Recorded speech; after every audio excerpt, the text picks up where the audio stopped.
29 ऑगस्टला आपल्याला मुंबईला जायचं. 27 ऑगस्टला आपण सकाळी 10 वाजता अंतरवालीतून निघतोय. मुंबईला सगळ्यांनी शांततेत जायचंय.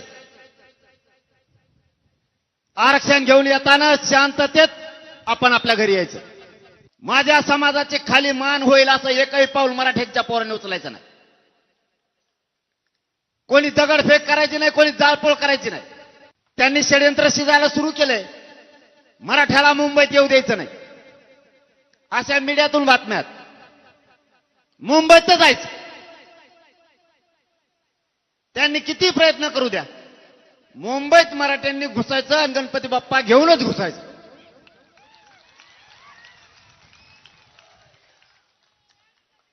काही पण होऊ दे, मुंबईत जायचं. वेळ पडली तुम्हाला जो रस्ता सापडेल त्या रस्त्याने जा. माय बापा हो, शेवटची फाईट आहे. अशी जमून हाणायची. मराठ्यांच्या डोक्यावर आरक्षण घेऊन विजयाचा गुलाल टाकायचा. बीड जिल्ह्यासह महाराष्ट्रातल्या सगळ्या ग्रामपंचायत सदस्याला फोन लावायचे. त्याला सांगायचं मुंबईला चल. सरपंच, माजी सरपंच, चेअरमन, पंचायत समिती, जिल्हा परिषदचे मेंबर, सगळ्या पक्षाचे अध्यक्ष, जिल्हा प्रमुख, नगरसेवक, सभापती, उपसभापती, नगराध्यक्ष, महापौर, आमदार, मंत्री, खासदार, माजी आमदार आणि विशेष राहिला महत्वाचा म्हणजे भावी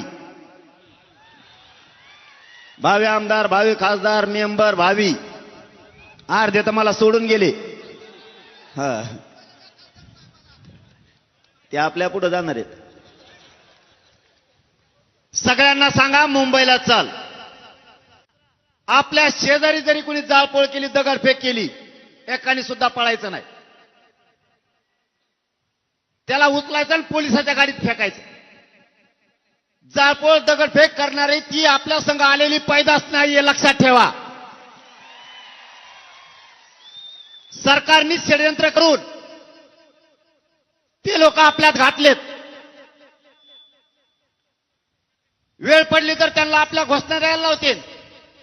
एक तात्यान दोन आप्पा रातभर शेंगा आणि तुझी दोन एकामेकाला पुढं घालीत असते ना. दुसरं काय ते म्हणत असेल अजित दादा तू हे पुढं, ते म्हणत असेल शिंदे साहेब तू हो पुढं, दोघं म्हणत असेल तू तुपलाच होय पुढं.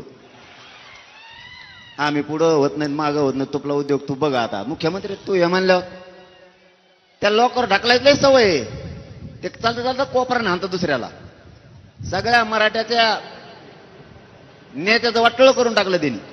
तरी हे म्हणतात आमचा साहेब लय चांगला आहे. हाय तर घे हिंड त्याला घेऊन.